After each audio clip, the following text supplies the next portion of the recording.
জয় জয় শ্রী গোপীনাথ। আশা করছি সবাই খুব ভালো আছো। আমার হাতে এই সুন্দর শাপলাগুলো দেখে আজ জানি তোমাদেরও খুব মন ভালো হয়ে গেছে। আজকে চান টান করে ভগবান সেবা দিয়ে তারপর একটা দিদার কাছ থেকে এই শাপলাগুলো কিনেছিলাম। আমি বলেছিলাম এক আঁটি দিতে, দিদাটা 2 আঁটি দিয়ে গেল। এত ভালো লাগছিলো শাপলাগুলো, তো একটু নিয়ে ভিডিও করে নিলাম। তারপর উপরে চলে এলাম, শাপলাগুলো নিয়ে কেটে নিলাম। কাটার পরে শাপলাগুলো ধুয়ে নিচ্ছিলাম। ধুয়ে নেওয়ার পরে হালকা একটু জল ঝরিয়ে অল্প লবণ মাখিয়ে শাপলাগুলো রেখে দিলাম আধ ঘন্টার জন্য। লবণগুলো শাপলাগুলোর মধ্যে ঢুকে গেলে শাপলাগুলো এমনিই চারানা সিদ্ধ হয়ে যায়, মানে সিদ্ধর মতো হয়ে যায়। তো তারপর আমাদের ভাবানোর প্রয়োজন হয় না, কারণ শাপলা তো খুব নরম জিনিস। তো আর এটা আলাদা করে ভাপিয়ে নেওয়ার, সিদ্ধ করে নেওয়ার প্রয়োজন হয় না। তো আধ ঘন্টা হয়ে গেছে, দেখো কত নেতিয়ে গেছে শাপলাগুলো। তো চলো শাপলা কেমনভাবে রান্না করে সেটা দেখিয়ে দিই তোমাদেরকে। কড়াটা গ্যাসের চুলায় গরম হতে দিয়েছিলাম প্রায় 2 মিনিট আগে। হালকা গরম হয়ে গেছে, এর মধ্যে দিয়ে দিয়েছি তেল। তেলটা হালকা গরম হওয়ার পরে দিয়ে দিয়েছি তেজপাতা। তেজপাতার সাথে আরও ফোড়নে দেবো, তেজপাতাটা একটু লাল লাল করে ভাজার পরে তেজপাতাটা আরও ফোড়নে দেবো 5 ফোড়ন। এতে কালো জিরের ভাবটা বেশি আছে আর অন্য অন্য ইনগ্রিডিয়েন্টসগুলো কম আছে। তারপর তেলটা পুরো বয়েল হওয়ার পরে, মশলাগুলো বয়েল হওয়ার পরে দিয়ে দিয়েছি কাঁচা লঙ্কা আর পেঁয়াজ। এই শাপলা রান্না করতে ভীষণ কম ইনগ্রিডিয়েন্টস লাগে, তো যা যা লাগে সেটা আমি তোমাদের দেখাচ্ছি। তো পেঁয়াজটা হালকা হালকা লাল লাল করে ভাজবো, ভাজার পরে বাদবাকি মশলাগুলো দেবো। তো পেঁয়াজটা নেড়ে নুড়ে ভাজছি। পারলে কেউ একটু ঢাকা দিয়েও বয়েল করো পেঁয়াজটা, যদি কারোর তাড়া থাকে, আর নইলে এমনি খোলায় ভাজলেই হবে।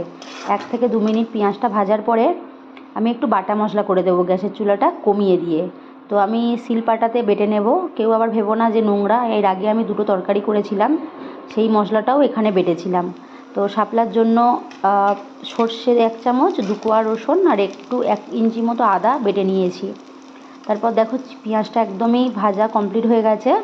এর মধ্যে দিয়ে দেবো ওই বাটা মশলাটা। আমি জল সমেত শিল ধোয়া তুলে নিয়েছি এর মধ্যে, নিয়ে মশলাটা এবার হালকা করে ফ্রাই করব।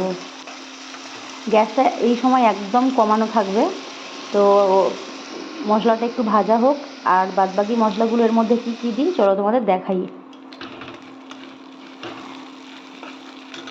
অলরেডি পেঁয়াজটা ভাজা হয়ে গেছে, তার সাথে মশলাটাও ভাজা হয়ে গেছে।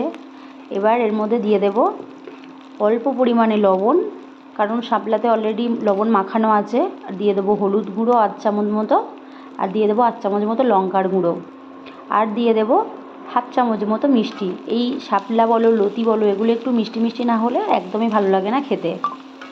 তো এইগুলো দিয়ে একটু চাপা দিয়ে দিয়ে কষালেই এর থেকে অনেকটা তেল ছেড়ে যাবে। আলাদা করে শাপলাতে জল দেওয়ার কোনো প্রয়োজন নেই।